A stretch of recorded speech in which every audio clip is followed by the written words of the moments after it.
It's time again for Retro Reel.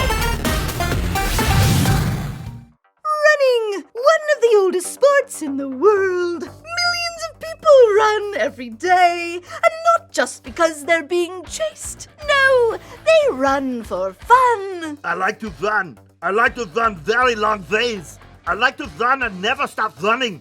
I was born to run. Did I mention I like to run?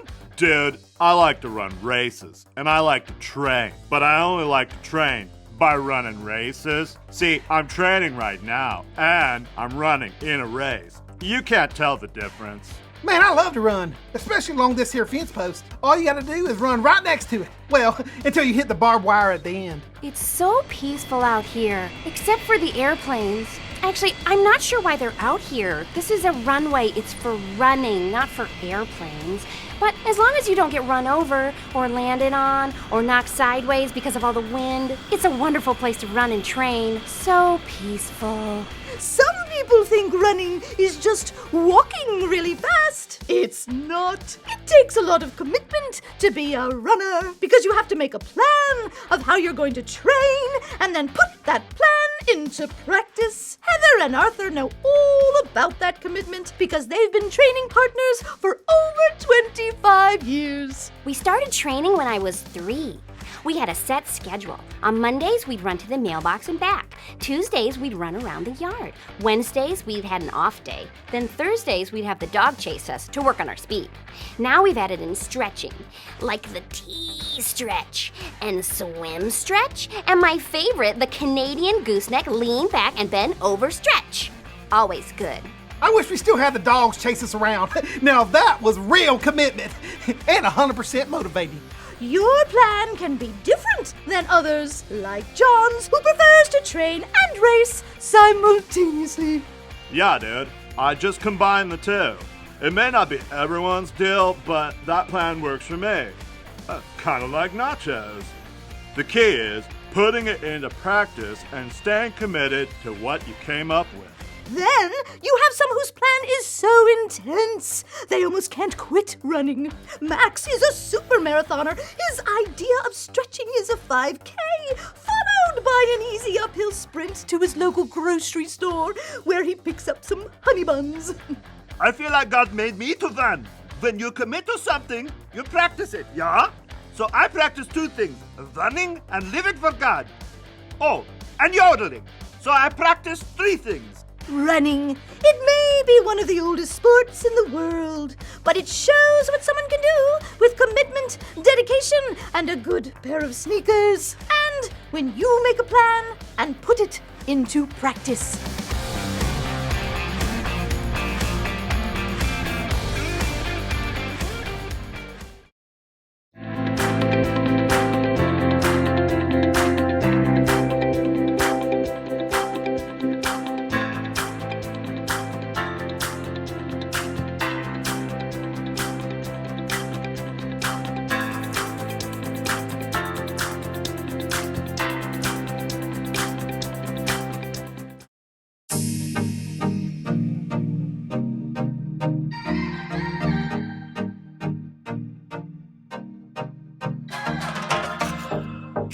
Plans for me are good. You hold my future.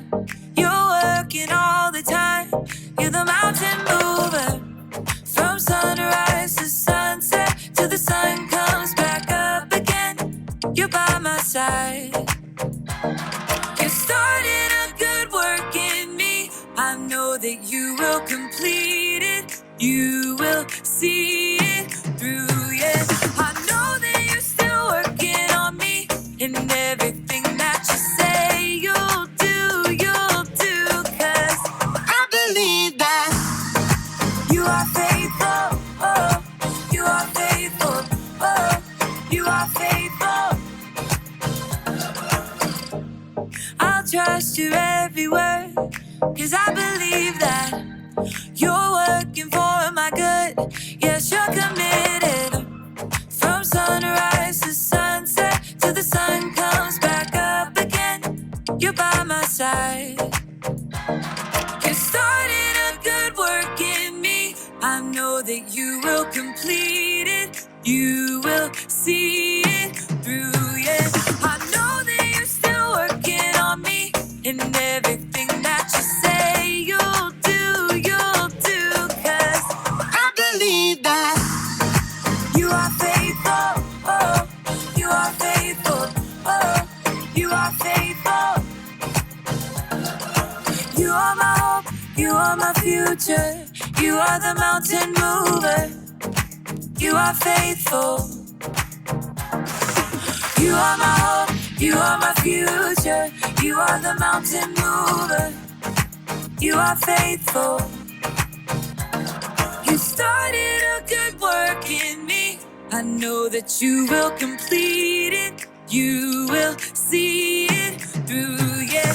I know that you're still working on me, in everything that you say you'll do, 'cause I believe that you are faithful, oh, you are faithful, you are faithful,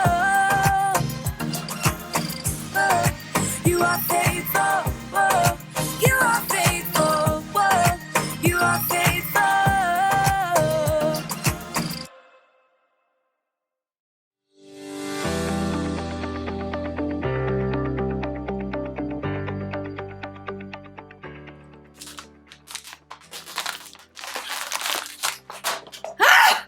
Hey everyone! I'm Erica, and I just ran a 5K race this afternoon! I didn't win, but I also didn't give up. I made it all the way to the finish line, so it's time to celebrate! Yeah!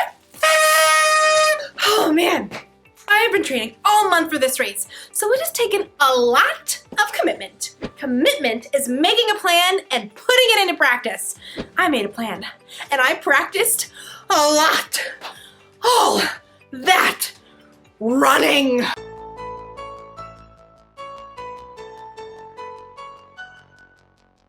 And strength training. And even training my brain. For a month, it's like training has been my life. Like, I thought about this race constantly. When I decided what to eat,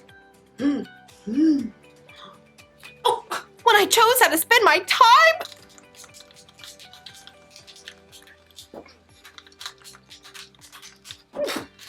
from morning until night, I kept my mind on the race. That's what you gotta do when you truly commit to something. Like, you've gotta live like it's important to you. Today's story is about a woman who lived her whole life that way.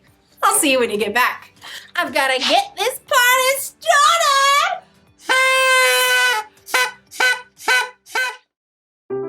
The Bible. It's 66 books of history, stories, letters, and poetry that fit together to form God's one big story. The epic adventure of how He created us and loves us so much that He made a way to rescue us. As we travel through the Bible, from Genesis to Revelation, we discover people who met God and found their lives changed forever.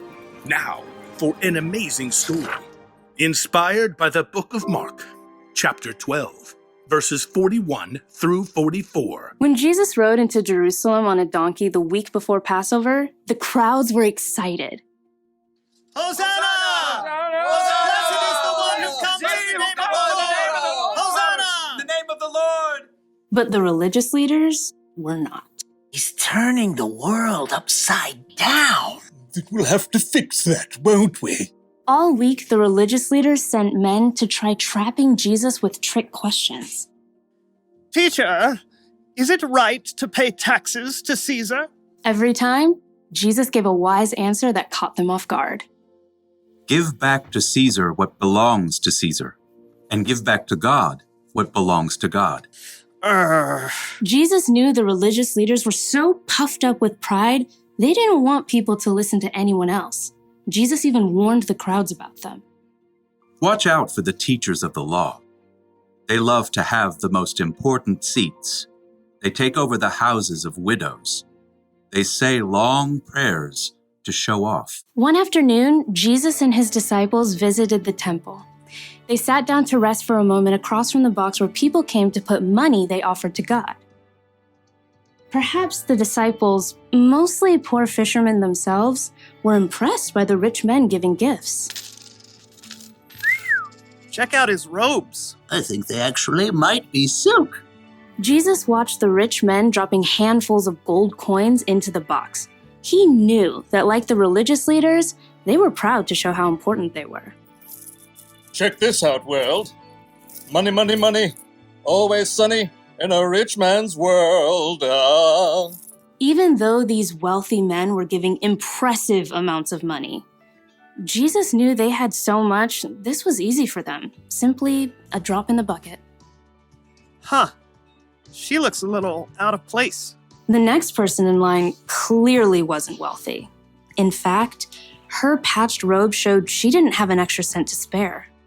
A widow, probably. At that time, if a woman's husband died, she had no way to earn money and often had to live on next to nothing. 2 pennies? How's that gonna help anyone? Jesus was watching the woman too, but he saw something different, something more. Come over here, all of you. The disciples gathered around Jesus. What I'm about to tell you is true. That poor widow has put more into the offering box than all the others. Jesus' friends tried to sort it out. Excuse me, pennies versus gold? You couldn't buy an order of fish nuggets with that. Jesus knew what his disciples were thinking. The others all gave a lot because they are rich, but she gave even though she is poor. She put in everything she had. That was all she had to live on. Oh. When you put it like that. The rich men, like the religious leaders, were concerned with what things looked like on the outside. They didn't want to give in a big way that might force them to change on the inside. But the poor woman, who had almost nothing, chose to give everything. And Jesus saw her heart and knew that her pennies were worth far more than the rich man's gold.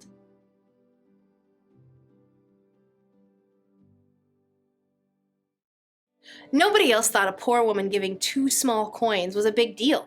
But Jesus saw the truth. Other people gave because they were rich. This woman gave everything she had because she was putting her trust in God. She was living for Him. And that's something to celebrate. Woo! Yeah! Living for God is about more than giving money. It's about trying to include God in every part of your day. It's about asking yourself before every choice you make, does this honor God? I could copy my friend's homework or do the work myself, like I'm supposed to.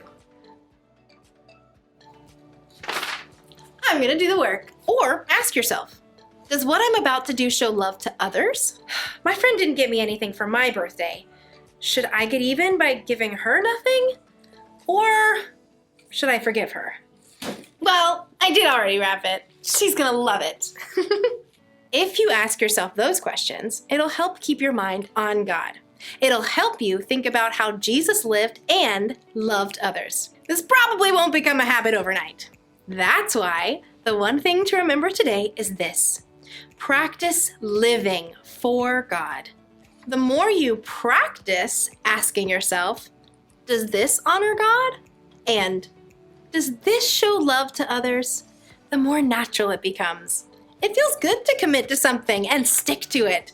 I'm glad I committed to running a 5K. I feel stronger and healthier, and between you and me, I think I'm going to start training for another one. But first, we celebrate! See you around!